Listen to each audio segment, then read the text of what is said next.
Bien, alors, je dois expliquer ma philosophie en 1 heure.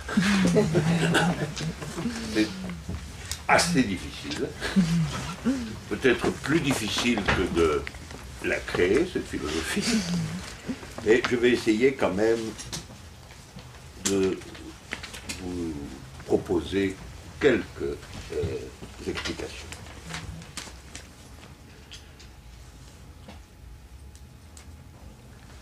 Dans ce qui est le premier livre systématique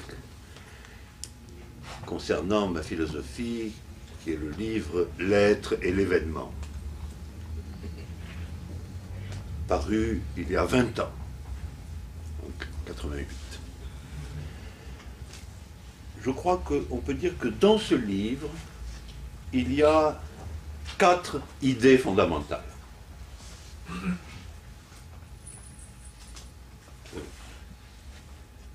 Vous direz 4 idées, ce n'est pas beaucoup. Mais oui, Bergson disait que un grand philosophe, c'est quelqu'un qui n'a qu'une seule idée. Donc je suis déjà 4 fois plus grand. Alors, 4 idées fondamentales. Première idée, l'être en tant qu'être, toenai,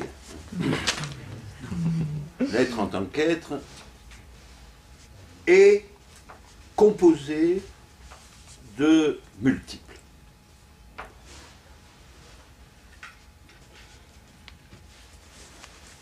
Le correspondant négatif de cette thèse, c'est que l'être n'est pas un. L'être est pure multiplicité, composition multiple, il n'est pas réductible à l'un. Et c'est le geste par lequel, évidemment, on se sépare de la théologie. On peut dire que Dieu est le nom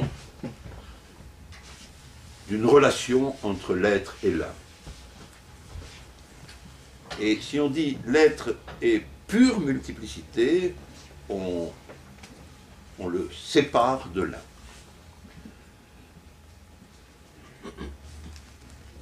Je reviendrai sur cette idée, mais il y a un aspect important, c'est que quand on dit multiplicité,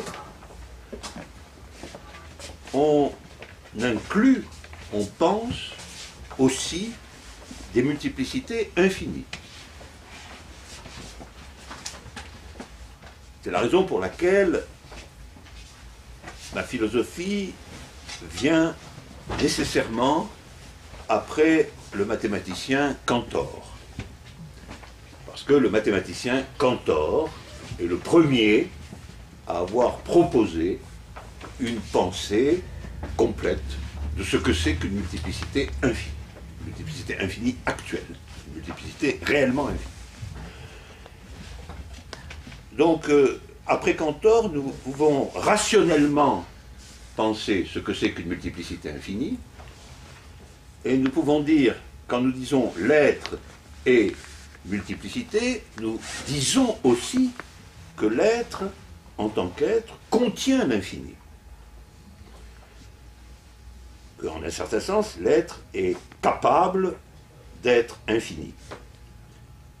Et donc, cette fois, la dimension négative, c'est de séparer l'infini de l'un.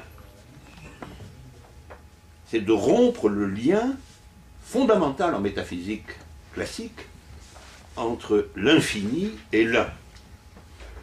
puisque on peut dire que cette fois, Dieu, dans sa longue histoire théorique, est le nom d'une relation entre l'un et l'infini.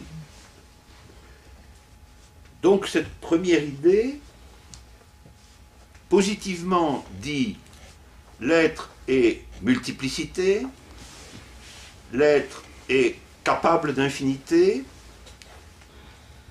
on peut penser l'être et l'infini sans Dieu, c'est-à-dire sans l'un. De ce point de vue-là, la proposition philosophique qui est la mienne est une proposition qui n'est pas dans l'espace de ce que Heidegger appelle l'ontothéologie. Ce que Heidegger appelle l'ontothéologie, c'est justement la subordination de la pensée de l'être à la pensée de l'un, ou la subordination de la pensée de l'être à la pensée du suprême étant, dont le nom est Dieu. Dire l'être est multiplicité pure, l'être est capable d'infinité, tout cela en dehors de sa relation à l'un, installe une philosophie qui, en ce sens, n'est pas une métaphysique.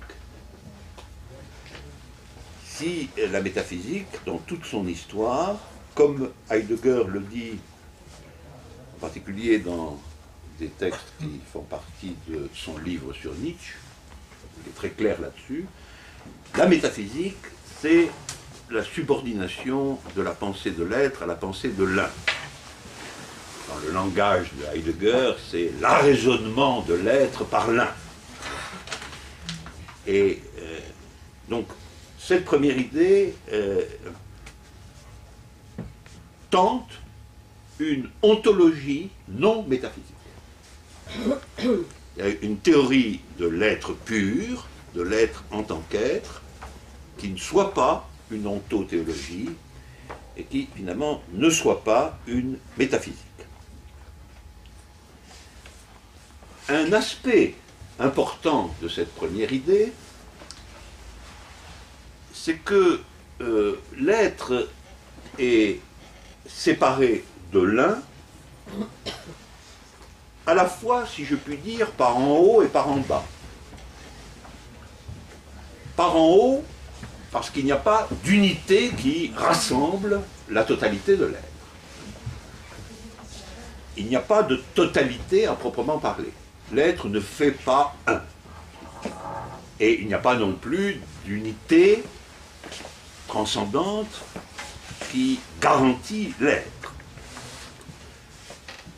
Mais l'être n'est pas non plus composé d'unités irréductibles.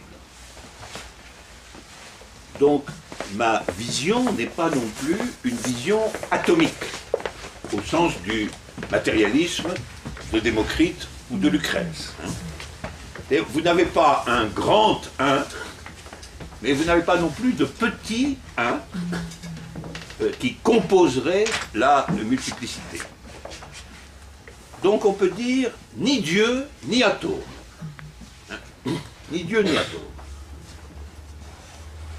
Et alors, la question c'est, si le multiple n'est pas composé avec de l'un,